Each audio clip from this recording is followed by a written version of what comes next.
नमस्कार, मैं डॉक्टर प्रीति निगम, गायनेकोलॉजिस्ट कानपुर से एक बार फिर अपने channel doctor Nigam's health care के माध्यम से और आईयूआई की इस सीरीज में हमारा ये नेक्स्ट वीडियो है। तो आज इस वीडियो में हम कोशिश करेंगे समझने की कि फेल क्यों होता है IUI, what is the reason of failed IUI.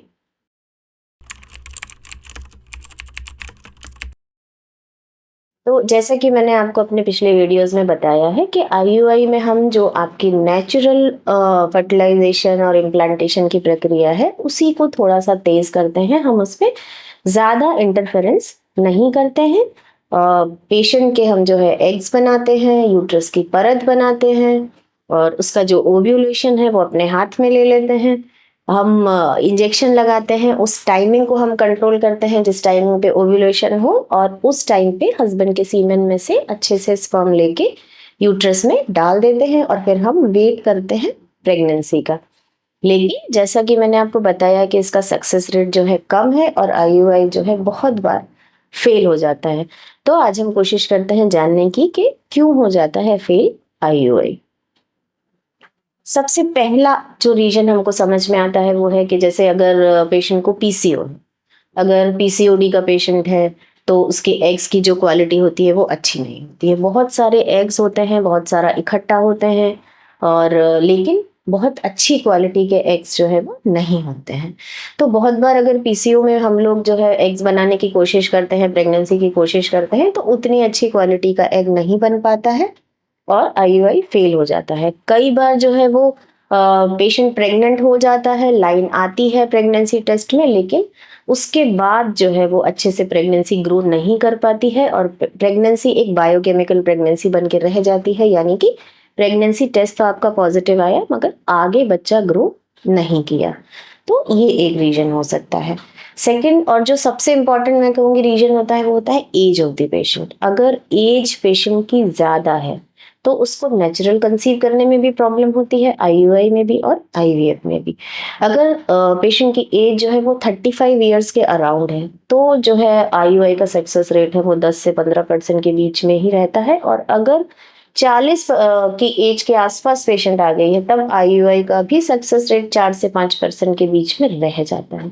तो एज एक बहुत इंपॉर्टेंट रोल प्ले करता है और आजकल की जो लाइफ है उसमें जो है बहुत दिनों के बाद पेशेंट प्रेगनेंसी प्लान करने की सोचता है, तो इनफर्टिलिटी के चांसेस इसीलिए बढ़ते जा रहे हैं। तो थोड़ा सा अगर आप अर्ली एज में प्रेगनेंसी प्लान कर लेते हो तो हो सकता है आप नेचुरली ही प्रेग्नेंट हो जाओ और ये सारी जो प्रोसेस है, जो प्रक्रिया है, उससे आप बच जाओ और ये आपको नहीं कराना पड़े।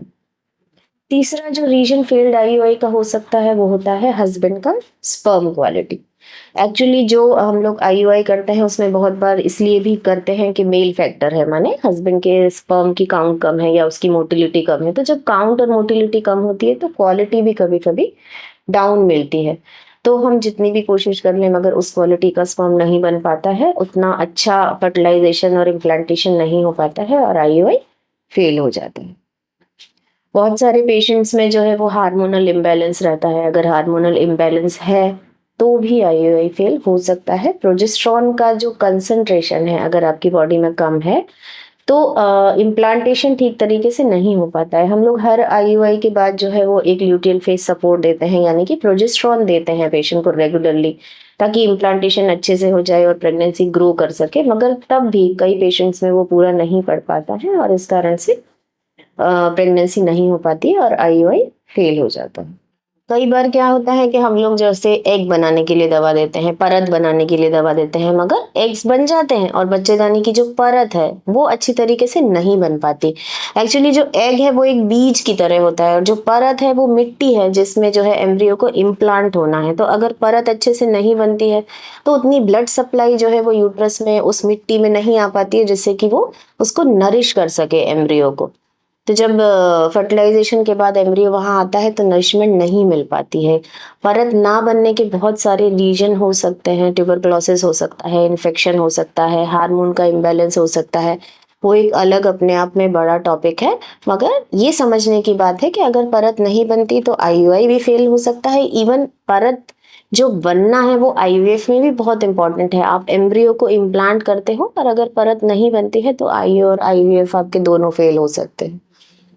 एक जो बहुत क्रूशियल रोल प्ले करता है वो होता है आईयूआई में टाइमिंग ऑफ आईयूआई।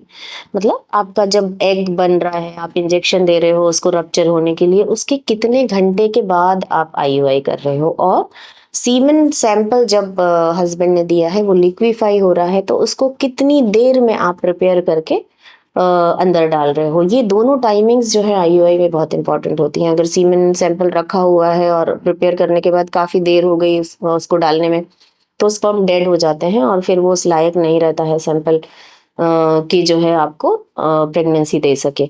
और अगर जो है आईयूआई में एग जो बन रहा है उसका जो इंजेक्शन है रप्चर कराने का देने के बाद आईयूआई करने में जो टाइमिंग है वो 36 से 40 आवर्स के बीच में हो जाना चाहिए, या कभी कभी अर्ली होता है पेशेंट उसका एग का जो ब्लड सप्लाई है उसको देख के वो कितनी देर में ओव्यूलेट हो सकता है उसको देख के डॉपलर करके और अल्ट्रासाउंड करके हम लोग ये अंदाज़ा लगाते हैं। तो अगर आप उस टाइमिंग पे आईयूआई नहीं कर पाते हैं जिस समय एग रप्चर होता है तो फिर आईयूआई आपका करने का कोई भी फायदा नहीं होता है और आईयूआई फेल हो जाता है। तो फिर से मैं आपको ये सलाह दूंगी कि आप जो है डिसहार्टन मत होइए। एक्चुअली आईयूआई का जो है सक्सेस रेट कम है, मगर आप बार बार उसको कराते हैं, 3 to 6 टाइम्स कराइए। अपने दिमाग में रखिए कि हम अगर आईयूआई के लिए जा रहे हैं तो हमें 3 से 6 बार आईयूआई कराना है बिफोर गोइंग टुवर्ड्स आईवीएफ। अगर आपके सारे क्राइटेरिया ठीक है और आपके डॉक्टर ने आपको आईयूआई की सलाह दी है, आपके पास टाइम है, तो अगर आप इतनी बार लगातार आईयूआई कराते हैं तो आपको ज़रूर सक्सेस मिल सकती है, उसके चांसेस अच्छे हैं। तो ये जो प्रक्रिया है इसमें आपका डॉक्टर जो है पूरी कोशिश करता है आपको प्रेगनेंसी लेने के लिए, मगर उसके हाथ में बहुत ज़्यादा कुछ भी नहीं रहता है।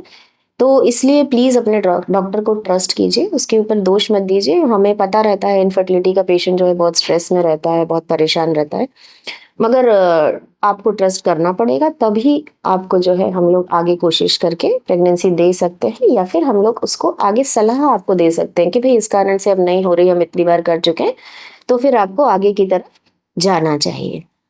तो ये है वो कारण जिनके कारण आईयूआई जो है वो फेल हो जाता है। और आशा है आपको समझ में आया होगा इस सीरीज में कि इतनी चीज़ें आईयूआई में जो है करी जाती हैं, ये उसके रीजन हैं, किसको कराना चाहिए और किसको नहीं कराना चाहिए। इसके अलावा भी अगर आपके कोई क्वेश्चन है तो आप कमेंट बॉक्स में हमें लिख के भेज सकते हैं, हम उसका आंसर देने की कोशिश करेंगे। Thank you so much.